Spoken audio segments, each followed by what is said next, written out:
Assalamualaikum warahmatullahi wabarakatuh. Waalaikumsalam warahmatullahi wabarakatuh. Selamat siang sahabat-sahabat. Perkenalkan saya Teh Imas dan ini sahabat saya Zulfa. Sore ini saya sedang ceritanya ngabuburit nih ke rumahnya Mbak Zulfa dan duduk santai melihat tanaman ya yang banyak di rumahnya. Dan sore ini saya ingin ngobrol bareng dengan Zulfa karena kangen ceritanya nih ya. Aku juga kangen. Iya, karena kita lama nggak bareng ya, lama tidak ketemu. Dan obrolan kita ini kita namakan Smart Woman Talk Show. Ya. Smart itu artinya Perempuan yang cerdas. ya, smart woman artinya perempuan yang cerdas. Iya. Tapi bukan maksudnya kami mengaku atau mengklaim Bahwa kita perempuan sudah cerdas. cerdas. Tetapi Tetapi kita punya cita-cita menjadi perempuan yang cerdas. cerdas. Oke. Nah, amin. Amin. Oke sahabat-sahabat, obrolan kita sore hari ini nih Zul, saya ingin bertanya tentang hal-hal ya atau permasalahan-permasalahan yang muncul ketika bulan Ramadan ini datang. Oke. Ya, banyak nih yang tanya sama saya, Teh, gimana sih Teh kalau saya baru pas saya punya hadas besar ini Teh, tapi kok saya bangunnya itu kesiangan ya. Sedangkan waktu sahurnya sudah mepet ya. Ini saya mandi dulu atau sahur dulu Teh? Semoga sahabat semua punya jawabannya. Teh gimana Zul? Baik, Teh Imas, sahabatku, terima kasih sudah main ke sini. Oke, Terima sama-sama. kasih sudah ngajak ngobrol di channelku, dan menarik sekali apa yang tadi ditanyakan. Ini persoalan yang saya kira tidak hanya temennya Teh Imas yang mengalami, tapi mungkin Ya. juga sahabat pemirsa. Nah, oleh karena itu saya akan menjawabnya berdasarkan literatur fikih yang saya baca. Tadi pertanyaannya adalah kalau bangun pagi mau sahur ternyata waktunya sudah mepet mau subuh, mungkin tinggal 10 menit. Nah, itu lebih baik sahur dulu atau mandi dulu karena punya hadas besar. Misalnya malam tadi sebelum tidur berhubungan suami istri dulu, atau mungkin mimpi keluar mani sehingga berhadas besar. Nah, jawabannya adalah makan dulu, makan sahur dulu. Manfaatkan waktu yang mepet itu untuk makan sahur. Kenapa? Karena untuk puasa itu tidak ada syarat harus suci dari hadas besar maupun hadas kecil sebagaimana sholat. Nah, beda antara puasa dengan sholat. Kalau sholat kita harus suci dari hadas besar dan hadas kecil. Maka harus wudhu dulu, harus mandi junub dulu kalau misalnya ada junub. Nah, kalau puasa hadas kecil nggak masalah. Kita sedang puasa, kentut atau menyentuh kemaluan itu nggak masalah, nggak batal. Laki-laki perempuan. Begitu juga kalau keluar mani. Siang-siang mimpi keluar mani itu juga tidak batal puasanya. Nah, sama dengan kalau misalnya malam hadas berhubungan suami istri, misalnya belum sempat mandi junub, belum sempat mandi wajib, tetapi sudah mendekati subuh. Nah, maka sahur saja dulu. Nanti kalau waktu sudah selesai sahur, kemudian datang waktu subuh, kita bisa mandi setelah waktu subuh tiba. Nah, tetapi jangan lelet, jangan ditunda-tunda, harus disegerakan. Agar apa? agar tidak kehabisan waktu sholat subuh. Nah, jadi selama kita masih bisa mengejar waktu sholat subuh, maka kita bisa mandi dulu dengan mandi yang tidak dilama-lamakan. Yang penting rukunnya. Yang penting syarat dan rukunnya terpenuhi, yaitu niat, kemudian mengguyurkan air ke seluruh tubuh tanpa kecuali. Nah, ke seluruh permukaan tubuh maksud saya, dari ujung kaki sampai ujung rambut sudah basah semua. Nah, sabunan mungkin ya. Nah, setelah itu bilas selesai. Sabunan sih bukan rukun mandi, tetapi tradisi kita kalau mandi kan sabunan, kalau perlu sampoan. Nah, kalau sudah selesai, syukur masih punya waktu untuk sahurnya sudah tadi. Tadi ya. Kalau masih ada waktu untuk sahur, kita bisa minum dulu. Tapi kalau ternyata sudah subuh atau bahkan kita mulai mandi itu sudah subuh, tidak apa-apa. Setelah selesai segera sholat subuh. Jadi sahurnya dapat, mandinya dapat, sholat subuhnya juga tidak telat. Dengan begitu maka kita melakukan semua kewajiban kita dan tentu saja tidak berdosa, insya Allah. Demikian persoalan mepet bangun pagi. Oke pemirsa, tadi sudah sama sahabat saya Zulfa dijawab bagaimana kalau kita mau sahur ya, dan kita punya hadas besar, memilih antara sahur dulu atau mandi dulu. Jadi Nah, boleh kenapa sama- sahur dulu itu tadi saya belum jelaskan, karena sahur itu sangat bermanfaat untuk menyiapkan badan kita agar kuat. persiapan siang ya. Ya, agar kuat karena kita akan tidak makan sepanjang hari. Nah, kita memang sahur hukumnya sunat itu boleh dilakukan berpahala, boleh juga tidak dilakukan. Tetapi karena manfaatnya yang besar dan penting untuk kemampuan kita berpuasa, maka sahur itu sangat utama. Sedangkan mandi itu tidak harus sebelum fajar, karena setelah fajar pun boleh. Nah, jadi untuk mengelola waktu yang mepet itu sahur dulu, setelah itu mandi, sholat subuh. Nah, mudah-mudahan pemirsa. bisa membantu. Iya. Sudah terjawab ya pertanyaannya. Oke. Ini Zul, lanjut ke pertanyaan kedua. Ini kita sudah puasa nih Zul.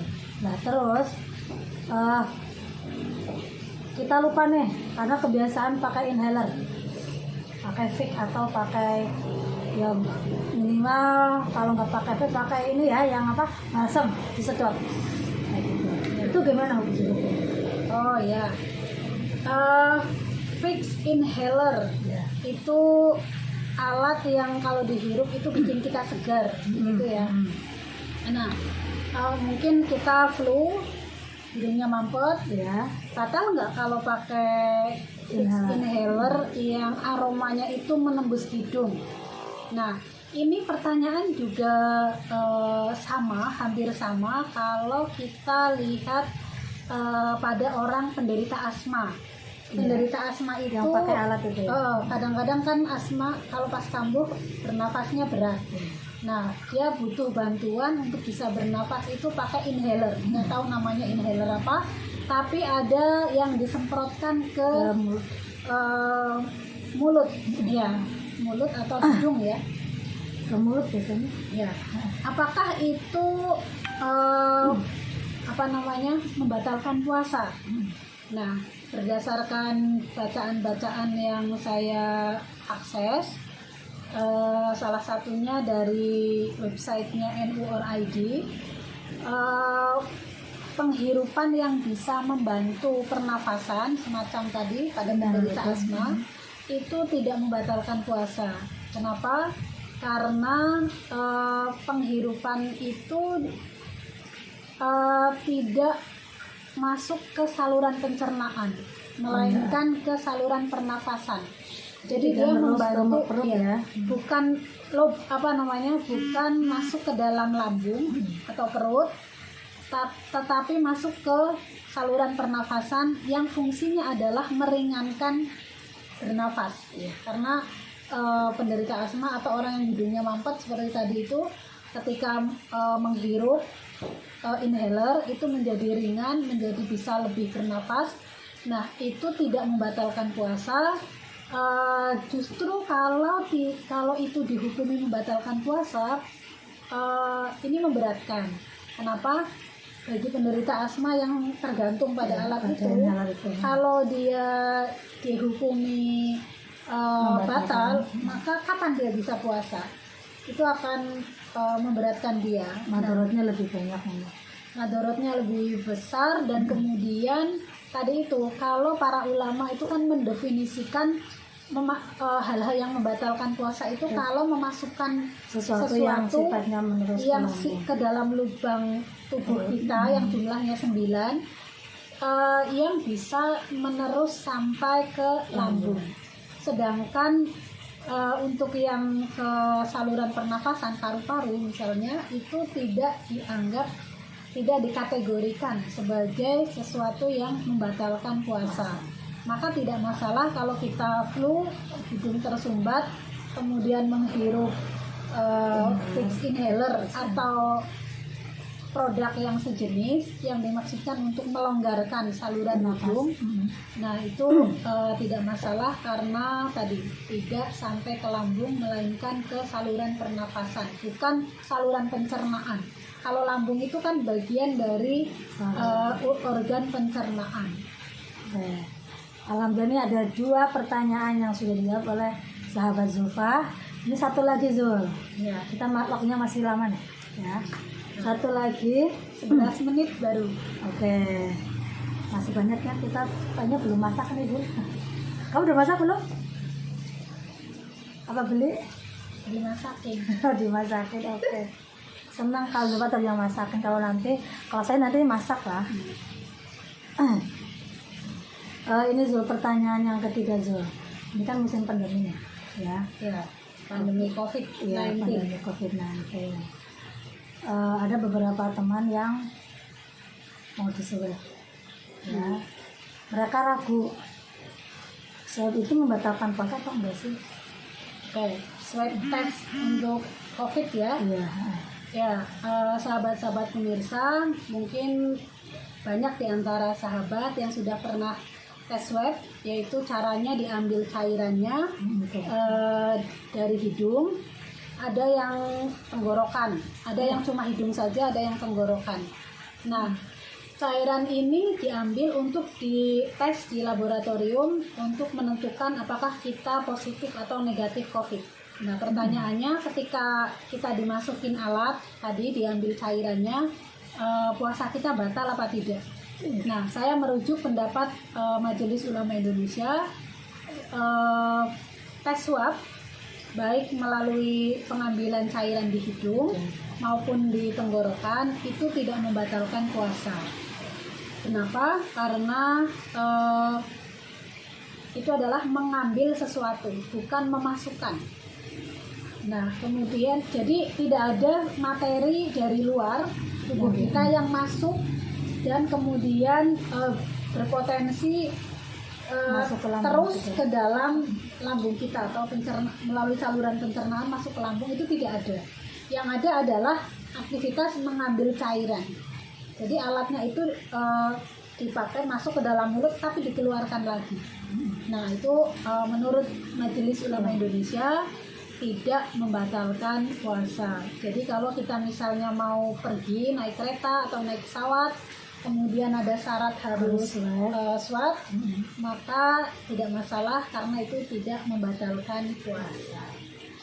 Oke teman-teman, tadi tiga pertanyaan sudah terjawab oleh sahabat saya Zulfa Tunima, adalah seorang dokter. Saya sangat bangga punya teman beliau. Ya, aku juga bangga punya teman kamu yang sangat kreatif. Oke, terima kasih Zulfa. Semoga obrolan kita sore hari ini bermanfaat dan kita bisa melanjutkan obrolan berikutnya yang lebih bermutu ya untuk kita ya, untuk masyarakat dan kaum perempuan. khususnya untuk kaum perempuan. Iya. Oke. Mungkin nanti kita bisa angkat tema-tema Tema-tema yang lebih menarik, spesifik yang lebih spesifik kaum perempuan. kaum perempuan. Dan karena sekarang adalah bulan Ramadan, kebetulan juga muncul masalah-masalah yang tadi saya tanyakan kepada sahabat Zulfa ya. Dan alhamdulillah sekali sahabat Zulfa sekarang posisinya sedang di mana Zul? Di kesugihan Ya. ya, sedang banyak di kesugihan, jadi saya bisa bertanya langsung kepada beliau. Oke pemirsa, untuk obrolan SWOT Women Talk Show pada sore hari ini saya cukupkan. Saya Taimas. Saya Zulfa. Terima kasih. Terima kasih. Oh ya, saya juga berterima kasih kepada sahabat pemirsa yang sudah like, komen, dan subscribe pada video yang di video saya sebelumnya. Terima kasih banyak atas apresiasi. Sama-sama. Assalamualaikum warahmatullahi wabarakatuh. Waalaikumsalam warahmatullahi wabarakatuh. Dadah.